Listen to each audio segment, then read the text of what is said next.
So, alright, what's going on, man? So we talking about Kaiju number 8, second season. The second season from Kaiju number 8. Cuz right here, he the expert. I'm just here because I done seen some of the I seen the episode, I seen the season. But I know you read the manga, so you got more insight than I would. But basically, I start by saying you told me to watch the season, and when I first started, it was moving kind of slow, and you told me just wait, and I'm gonna go to Crunchyroll right now to see which episode it was. You told me to wait for. Hold on, let me see. It's probably episode 6. I ain't gonna hold you. If I had to guess, it's probably episode 6 or maybe 7, maybe. It's the one where the captain had to go ahead and handle his responsibility. Yeah, no, that I can understand it because that was. Oh, the 16. Oh, 16. Okay. The man called. I was missing a digit. Close enough. Was I think that's let me see. 1, 2, 3, 4, 5. Episode 5. Oh, okay. Out of the season. Yeah. So the man called Esau. Esau. Yeah, Esau. Yes. Esau. Bro, because no, for real, that was probably one of the. Honestly, I ain't gonna hold you. For what the adaptation has been, it's been a common consensus that it's not been the best. And I think I can say I could agree, but at the same time, I think that the actual adaptation of Esau's moment, they did not disappoint. They didn't disappoint in my opinion, personally. Like the transition between manga and anime, I actually felt like they actually did more with it for the anime than we got for the manga, and that's kind of a rare case with the anime adaptation. I'm not gonna hold you, but they really did the justice with that one. And I was honestly just hoping, out of all of them, I was just hoping they did it. Like that would be the one that they really did go in on. Like I was hoping they handled that one, and they did. I appreciate that one because then right after that, I was hoping for it to continue. And no, because we got Kafka and Nanami fighting number 9, and that. I was really hoping it would have continued, and we at least got a little bit to show out for that, but no. But with Kafka and Nanami, they fought number 9. Oh, they did. Yeah, they did fight him right after. Yes, and so it was more in the manga. Not necessarily. I was just hoping that they would have, like delved into it a little bit for the fighting, just to kind of, I guess, flash it up a little bit. Okay, I get you. Cause I did like that fight. I did like when Kafka had to join in on the fight. Yeah, I like his own, like the idea that he kind of he fight himself to use that power now. So it's like it give me a lot of they give me those old anime type vibes. You know what I'm saying? Like where the hero gotta fight something within them to control that power. And that's one thing I do like about Kaiju number 8. that it gives you like nostalgic feelings towards anime when you watch it. That's true. No, that's true. That is the funny thing about Kaiju number 8 is that, like, for a world with kaijus, this world oddly resembles ours in so many ways. Like, how are y'all like, out of all the technology y'all have, how are we still in cars with four wheels at this point? No disrespect. Y'all doing some crazy things, but how are we in cars with 4 wheels at this point? Nah, real talk, man. They snapping on the animation, the CGI and stuff, bro. No, that is true. Like, so much of it does look really good, though. Like, so many of the kaijus and their designs are actually, in my opinion, they've been shown to be better in the anime than the manga. Like, because when you don't have, like, specific color schemes for them, you just kind of, gotta assume and just go with what you think might be that based on what the thing naturally look like. But like a number, my bad. But a number of a number of the actual color schemes low key made it a lot better. And actually, number 9 looks better in the anime. And like in his second stage, where you got all bulky, Yeah. he looks better in the anime than he do in the manga. Than he did, I actually okay. like that design. Okay. Yeah, because I haven't read the manga, so you probably can tell if it's a good adaptation I feel compared to the, what's it called? Is it? You think so? You think it actually is the second season? It is, but the one thing that I noticed this season that I didn't feel last season was that when it came to a lot of this stuff, bro, a lot of this stuff felt like it was. The pacing felt a lot faster. I ain't gonna hold it. For the second season, yes, I agree with that. I agree with that completely. But it was weird because it was how the release schedule was. Because every once in a while, you know, you get like breaks. They take a month break or etc. depending on like health issues and whatnot. Yeah. But it was weird because in the process of reading it, it felt like it had so much more attention to it, if that makes sense. And like, it felt like when we get some of this stuff in the anime, we just kind of like, boom, we hit one, and then boom, we hit another. Boom, we hit one. Like, for example, Reno's moment when he first got the suit. When he first broke his leg and like trying to do all of that shit, the way it felt like it kind of like sped past that into the part with Iharu trying to like speak, you know, like bring him back up. Yeah. It felt almost so sudden in comparison to what it felt like In the reading manga. it. Okay. And maybe it was just, you know, like my interpretation of it was how it was going. But like, bruh, it's weird because what I say from my experience is weird because it just felt like it should be a little bit slower. Like we should be sitting on some of these moments a little bit. Yes, more. that moment should have had a little pause to it. Like I get you, kind of feel the pain with that. Yeah. Cause when I watched it, I low-key didn't. It did go by fast when he broke his leg. Like I wouldn't even notice. I would have known it was a big moment in the manga at least. You get what I'm saying? It's not so much that the breaking of the leg is. It's like it's the building of Reno's character. Oh, because okay, you kind of like sit with how like when he realized he broke his leg and like the mental state he started to kind of like spiral into, it felt like you really sat with him and like got to understand his character a little bit more and the feelings that he had when it came to all of this stuff. Like understanding just how much he takes on the responsibility of trying to be that guy, which is crazy enough because he kind of damn near is. Oh, Reno. So that's one thing I will say about the season. I like the flow. Mm-hmm. I like the flow of the story. Like the power-ups everybody getting, it don't seem forced. Yeah, no, that's the funny thing. They and the way it came, like I'm not gonna spoil nothing that happened, but the way it came, I mean, fuck it. Nah, we could talk about it because spoilers. Yeah, spoilers. If you watching this, it's spoilers.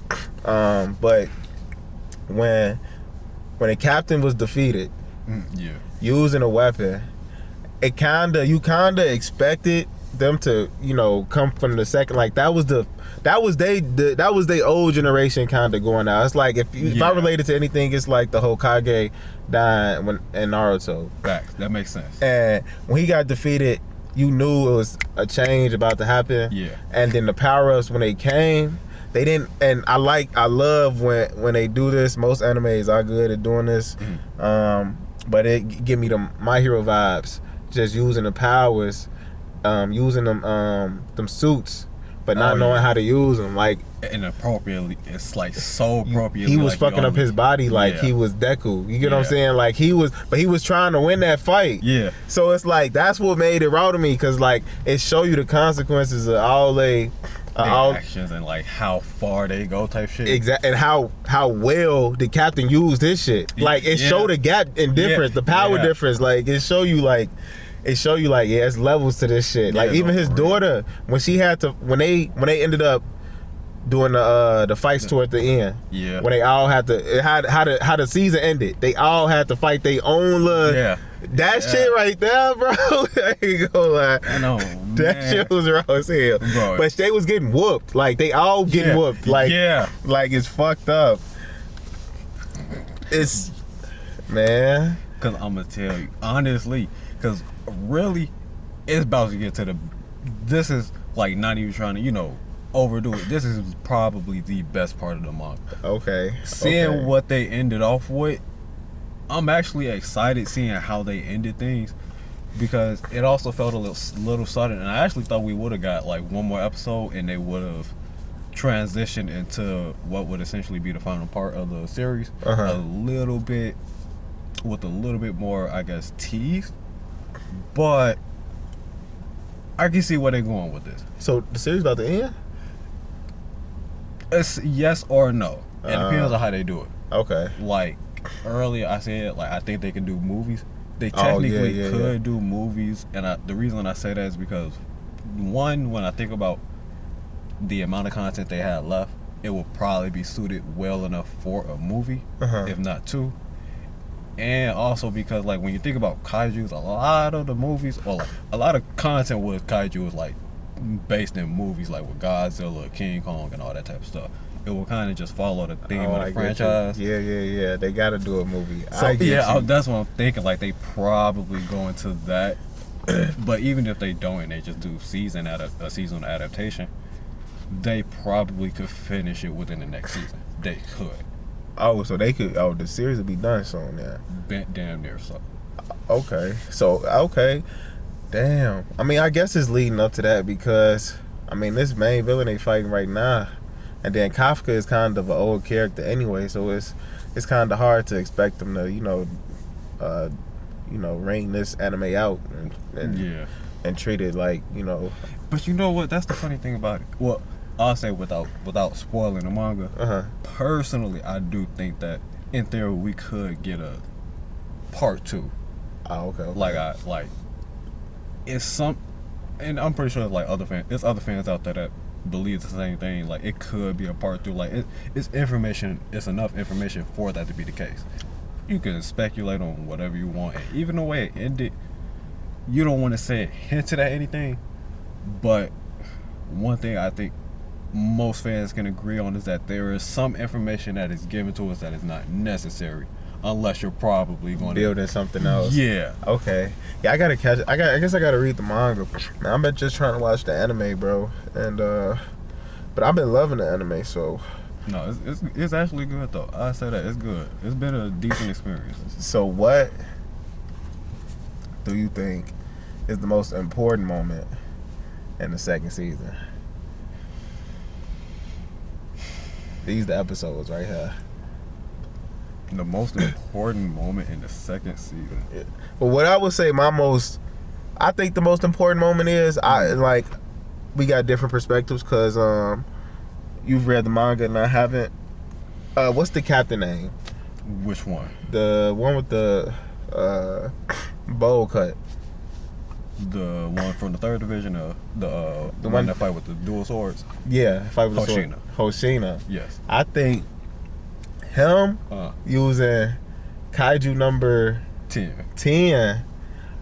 I think that was a very important moment because I think them two coming together and because Kaiju number 10, like they said, is the first Kaiju with the active, active mentality still. Yes, and it gives me, like I said, I hate to, I'm just a Naruto guy, so I hate to keep taking it back to that, but it throw me, like when you gotta learn to use this power, but this power don't want you to use it the way you want to use it. You get what I'm saying? So now he gotta come together, but if they use it together, like we saw in the fight, it's some of the best shit they could rival the captain. Yeah. So I think he has a very important, it's been expected he's gonna have a very important role, but him getting that suit, I think that was a very important moment because he was already OP. Yeah. And I think that's fair to say. And you get him that suit, man. That's funny. It's funny you say that because, like, when I say it's going to probably get to some of the best parts, like when you're going to see, like, of course, without spoiling, you're going to see how built different he can actually be. Like, he is one of them, and it's always been a fun ride because whenever he's on display, it's always a good time. Like in terms of just watching a combat, it's always been a good time. Yeah. Yeah, I like watching him fight. Every time he show up, he actually one of my favorite characters. Absolutely. Every time he show up, he ready to he get to it. And my surprise character, I missed him a lot in the first season. For some reason, I don't remember him. But the dude with the pink hair, I forget his name. Oh, Iharu, I like him a lot. I like his character. That's the funny thing about it. One thing that I realized, Well, he got the snipe, right? What is it, that eye technique? Oh, you talking about the one from the first division? Yes. He didn't come around until the end of the first season. Oh, okay. Yeah. Nanami. Yeah. That's the guy. Nanami, that's the guy, bro. That's the guy. I fuck with bro. Yeah, no, bro. Nanami is oh my god. Okay, cause I'm trying to think. Like, this is one thing that I love to say about reading a manga. From what I noticed when he finally came into the picture, it always felt, when he had a moment in the manga, it always felt like the actual drawings had a little bit more fun thrown into it, if that makes sense. Like, it felt like the actual art, his personality in the show is kind of matched that. Like, I can see what you're saying. Like, he's a more like, he calm, but you could tell he a popping guy. Like, just even with his hair color, at least. Like, he's a like a firecracker character, you know what I'm saying? Like, you don't, because he popped up late, so you don't really know much. Then he pop up on some raw shit. Yeah. Like, they say he was a captain, but he's a raw ass, like, he cold. Like, if you don't count the fact that Mina can literally blow up giant sized kaiju with one shot. Yeah. He's literally the strongest captain. Yeah. Hands down. No scoff at any other captain, of course. But Nanami is the strongest captain. I can see the phone. Let's talk about this then. What's up? I don't know the characters. You know them. Mm-hmm. That fight that they had, when they separated they showed us who them top dogs are. The girl. Nanami, what's that? Well, Nanami, Mina, Hoshina, Kikano, and Shinonome. So Shinonome is who again? She's the one that Kafka saved.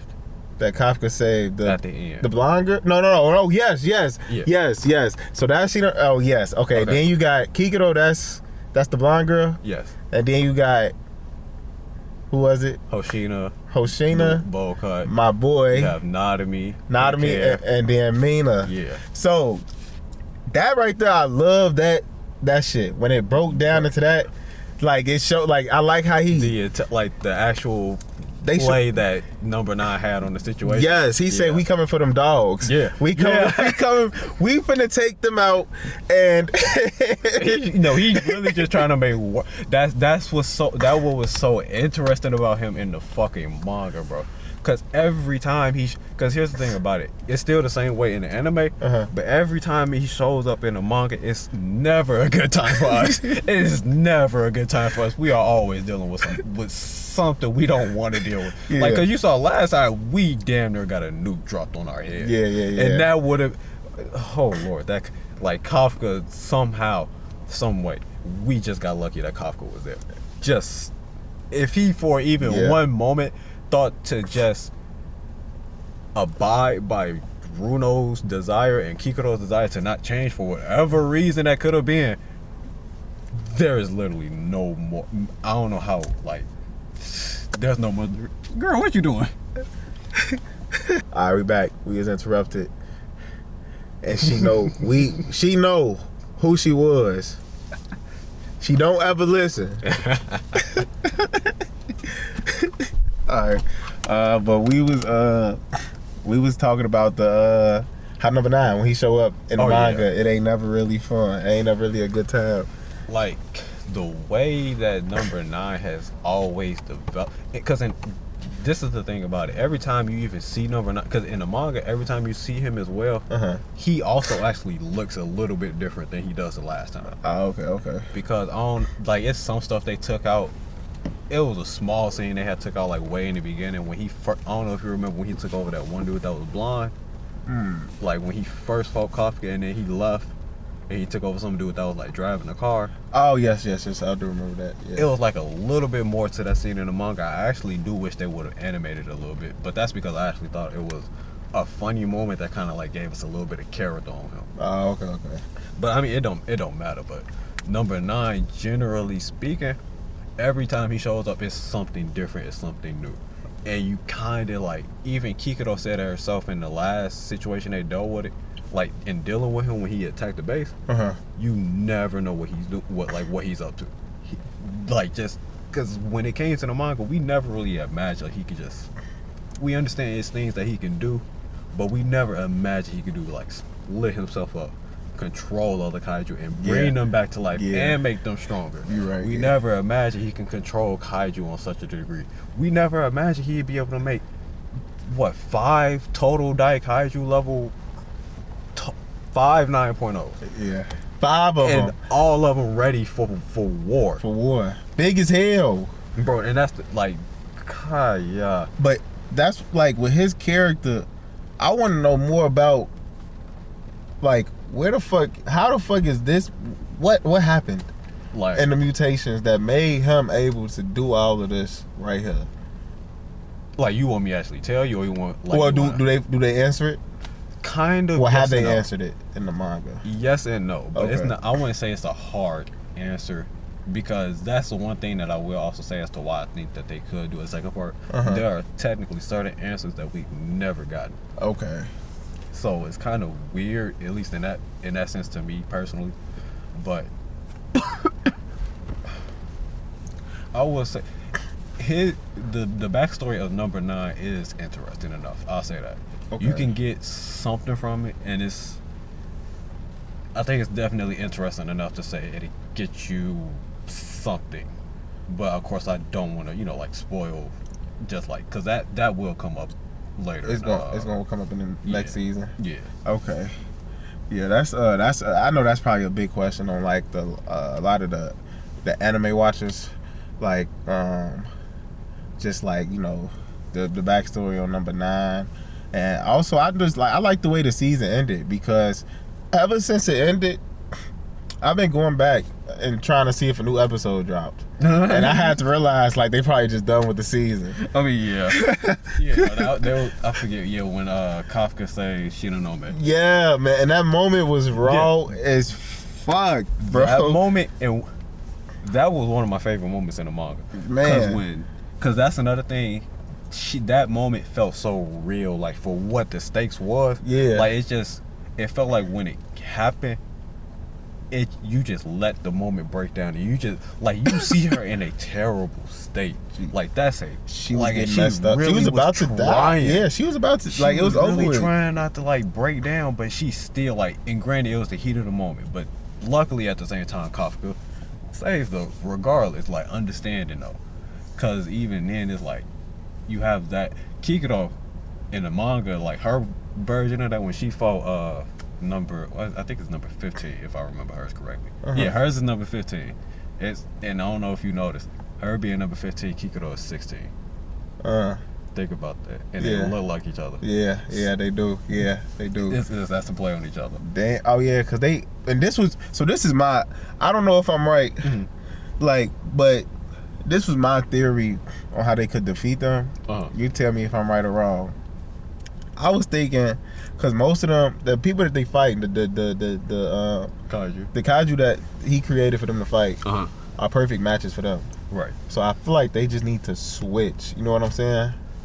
That's unfortunately not possible. Oh, that's the only thing about it. Like, okay. It would make sense, but that is unfortunately not possible, because even when I want to say it's not possible, but when it gets down to business, you're going to see that's just not even an option. You can't get away. Yeah, that's what I was thinking too. Because I'm like, it's going to be hard for them to switch. Like, you would have to collude on y'all kind of linking up. Yeah. And then switching who y'all fight. Because then on top of that, like, they're separated for however kilometers away. Because you gotta remember, Mina sniped the kaiju that they was dealing with in the first division all the way from her base. Yeah, she overcame. She did that from her base. She went crazy. Oh my goodness, bro. She went so crazy. That was like, I liked that moment. She killed all of them. And then after that, he popped up with. But I didn't see who Mina was fighting. Who the one she had to fight? Well, you seen which ones everybody else is fighting. Mina is fighting. I don't know, the one that was the three-headed one. Oh. And I feel like the stakes are high, and I feel like it was the perfect moment for them to add that there, like the manga and the anime, because I know it go off the manga, but the writer, regardless, I feel like he executed right there, because you got us all in a state of like it was terror, and then Shorty got rid of him, Mina got rid of him, and it's like you starting to like the captains, like, you get what I'm saying? Everybody's becoming you're fake. Connected to them for real. And now you do this shit, like they all getting whooped. Like even the ones we thought was strong as hell can't handle none of that by themselves. And it show you also kind of like when they talk about Kikuro's mom and her father and people that kind of fought these other numbered kaijus. It show you how strong they were. Because these are the captains they got now. And it's so hard for them to handle a number by themselves. Granted, they never had to handle numbers by themselves, like the mom and stuff. They had teams and stuff like that. That's true. But it just show you how strong these numbered kaijus are, bro. No, it makes sense, because even to this day, if you don't, like, I won't even say if you don't, like, Nadami is still in some form making way to trying to even be on Izao's status. And Izao has been renowned as the strongest soldier they've had in their forces ever to date. Okay. His wife being, Kikuro's mom. She has the highest kill count. Damn. As like that's the record in the series. She has the highest kill count as of having her kaiju suit. Yeah. So like, those are two top dogs within this series that really, like, you can see them standing on a pinnacle for one another, and like you kind of understand. Like after some of this stuff goes on, you like really see how much they struggle, and like when you think about shit, what if you put Prime Eyes out in this position? You feel me? Like it like that's, you can understand that's a whole different scenario. Yeah, Prime Eyes out, but even still, he might not be able to handle that, cause he just popped up with. You remember what he did when he fought number 9?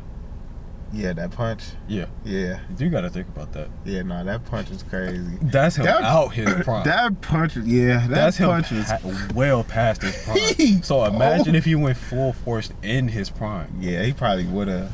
I'm not trying to like say he would have been the top, like, cause I'm like thinking about it. But that's the other thing with them at least.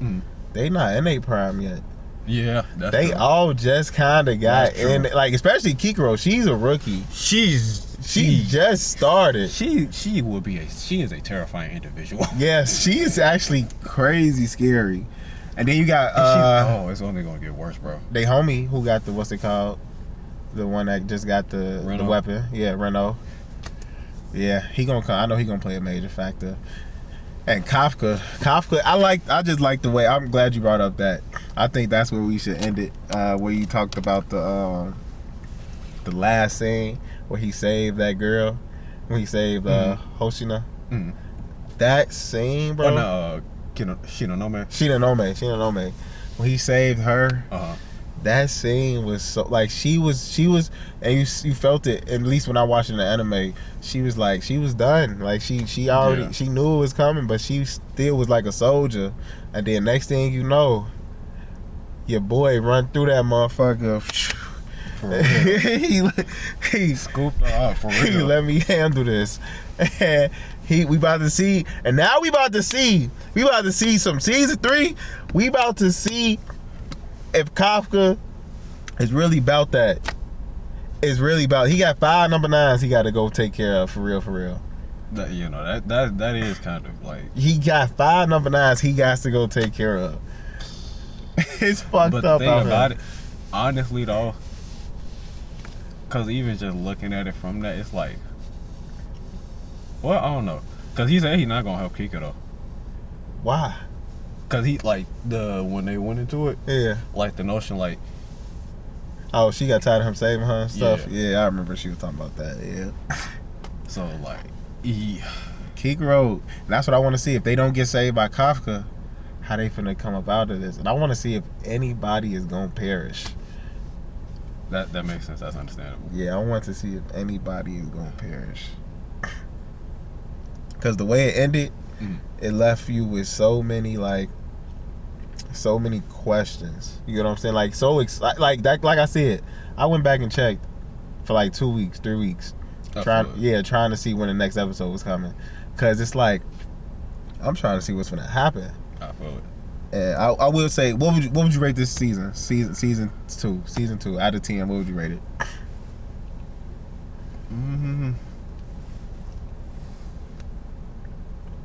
It's interesting to me personally, cause like,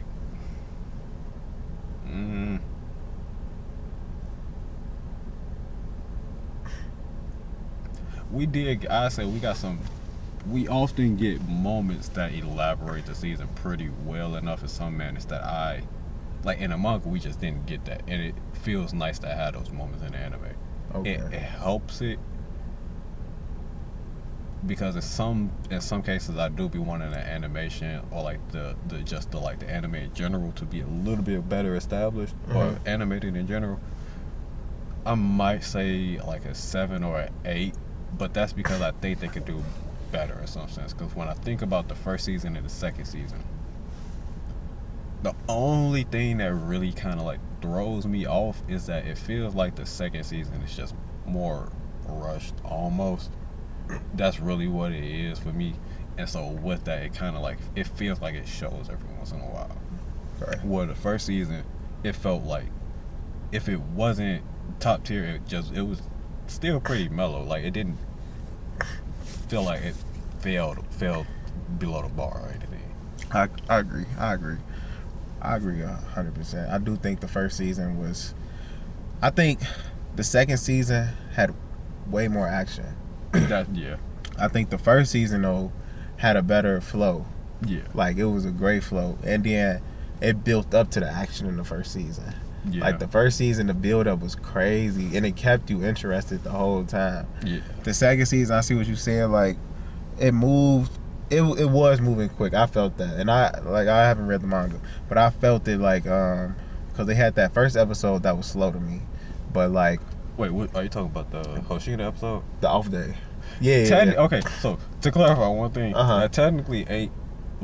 That's not even something we got in the manga. That's just something they did for the anime, and that's literally an anime only. But it's not really something like it's not something that be like they wasted an episode now. In my opinion, to some degree though they did. Yeah, and that's another reason why I think like because at the end of the first season, everybody that's read the manga and know how Narumi looked when we saw him, it wasn't really well received. So them changing that for the second season, I do think that's what low-key impacted some of their production. Personally, though. Okay, I get you. Obviously, don't have no insight, like you're not in the room, or anything. But that's how you. I feel it. I could see that because you did tell me it was backlash for his design. Yeah. So I could see them probably going back, and then that probably had to that's probably what made them kind of speed up. Possibly. That's the only thing I can think of because it just felt weird for real. I feel you because it wasn't no breaks really, but I get what you said. It wasn't no like the moments. Like this, what I say. The last 2-3 episodes were done great. Yeah, and before that, I see what you're saying. Like it was kind of like it was moving at a weird flow, almost like you kind of trying to figure out what's going on in the season. It kind of felt like the season was going to be longer than it was. Yeah, a little bit. Yeah, kind of like you didn't know kind of what to expect. And then them last 2-3 episodes came. It's like, because you was waiting a minute for the Aizawa episode too. Like, because in the beginning it was like, I forgot what was going on. Oh, Kafka was going through some shit. Like, it was a lot of shit. Oh, and dude got the weapon. Oh, yeah. And then that's where another kaiju attacked and stuff like that. But so you give it 7 out of 10? I'd say 7.5. Okay, I give it an 8. I give it an 8 out of 10. I think the second season was a well done season, and that the fights were actually pretty great. Yeah. The amount of character development was stupendous, and the potential for the show where it left off is actually, in my opinion, at a great rate. Yeah. Like wherever that potential is right now is like they did that because of the second season. No, for sure. Because like with the way that they ended it, it actually has me excited to see what they're gonna do with whatever they're gonna do with the rest of the series in general. Because like I ain't, not to even say it to sound like that, but Kafka probably got one of the best pieces of animation he got in that last episode. Yeah. Like we all know what that scene is. Like they actually did that scene pretty cleanly, and I'm not gonna hold you. If that's how the rest of the series gonna look, I am not gonna be disappointed. I will take that. Nah, yeah, that shit was beautiful. And it, like, cause it were cause one thing that I'm really hoping for though is that they eventually start having the fights kind of feel the same way it did when Kafka fought Aizawa. Cause when he fought Aizawa in that first season, that he whipped his ass. but the way it looked though, yeah, that shit was actually wrong. That shit was wrong. Like they really showed out, and that's the other reason why I kind of like look at the season 2 as being a little bit under the bar for me, because we was able to experience both that, the Kaiju number 8 technically versus Hoshina, and then Hoshina versus number 10. So like, there was some pretty. I ain't trying to be like that, but there was some pretty good fights. Yeah. We did see some pretty good fights in the first season. We definitely did. Any closing remarks?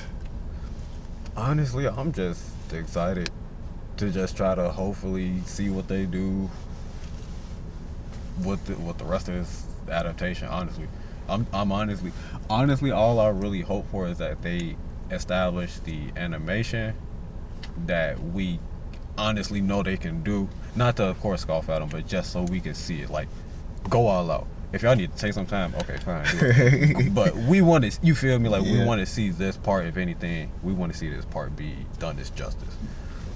Okay. All right, so y'all heard it here, man. That's Kaiju number 8, season 2. Check it out. Or if you have checked it out, let us know what you think about it. And we'll be back. Peace.